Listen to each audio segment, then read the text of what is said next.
Assalamualaikum warahmatullahi wabarakatuh. Nama saya Nafilatul Kamala, NIM E 2018-2232. Di sini saya akan menanggapi materi tentang inflasi dalam perspektif ekonomi konvensional dan Islam. Yang pertama, pengertian inflasi.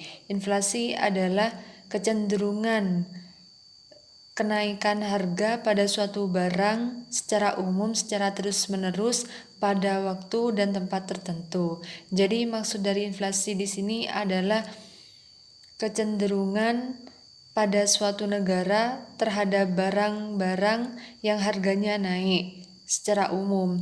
Misalkan beras yang awalnya 10.000 menjadi 12.000 atau barang yang lainnya yang naik secara terus-menerus dan pada waktu tertentu.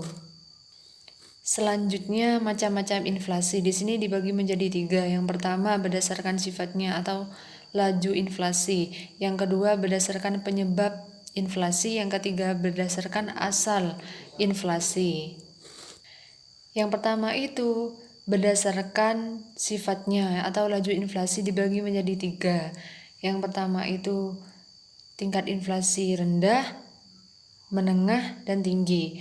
Yang inflasi yang rendah di sini tingkat inflasi yang di bawah 10%, sedangkan yang menengah di sini antara 10 sampai 30%. Yang tinggi di atas 100%.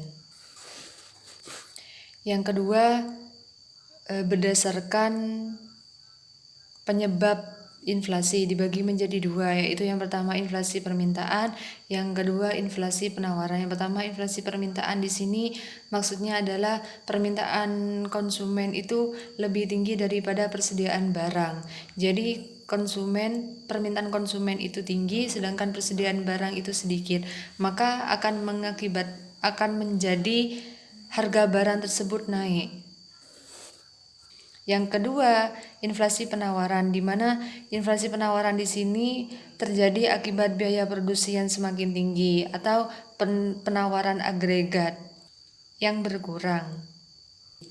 Selanjutnya adalah sebab-sebab inflasi. Di sini ada 3. Yang pertama inflasi permintaan, yang kedua inflasi penawaran, yang ketiga itu inflasi percampuran. Yang pertama inflasi permintaan, di mana permintaan konsumen yang tinggi sedangkan persediaan barang sedikit, maka akan menyebabkan inflasi. Yang kedua inflasi penawaran, yakni terjadi karena penurunan penawaran total yang disebabkan dengan kenaikan biaya produksi. Yang selanjutnya adalah inflasi campuran, di mana di inflasi campuran di sini ada inflasi di mana permintaan tinggi, persediaan sedikit, sedangkan juga biaya produksi semakin tinggi. Yang selanjutnya adalah pembagian inflasi dalam ekonomi Islam, di mana dibagi menjadi 2, yaitu natural inflation dan yang kedua human error inflation. Yang pertama itu natural inflasi, di mana inflasi terjadi secara alami yang tidak mampu dikendalikan oleh manusia. Misalkan harga yang naik pada hari-hari raya atau hari-hari besar, misalkan saat menjelang Ramadan atau Idul Fitri itu kan biasanya harga naik. Nah, itu yang dimaksud dengan inflasi natural. Yang selanjutnya adalah human error inflasi atau inflasi yang disebabkan oleh kesalahan manusia, misalkan dari korupsi dan juga pajak yang berlebihan. Nah, itu bisa menyebabkan inflasi.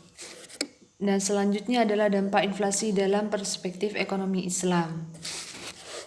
Yang pertama adalah menimbulkan gangguan terhadap fungsi uang, di mana contohnya terhadap fungsi tabungan, fungsi uang pembayaran di muka, dan fungsi unit penghitungan. Yang selanjutnya melemahkan semangat masyarakat untuk menabung. Yang selanjutnya meningkatkan kecenderungan berbelanja, terutama barang-barang non-primer dan mewah.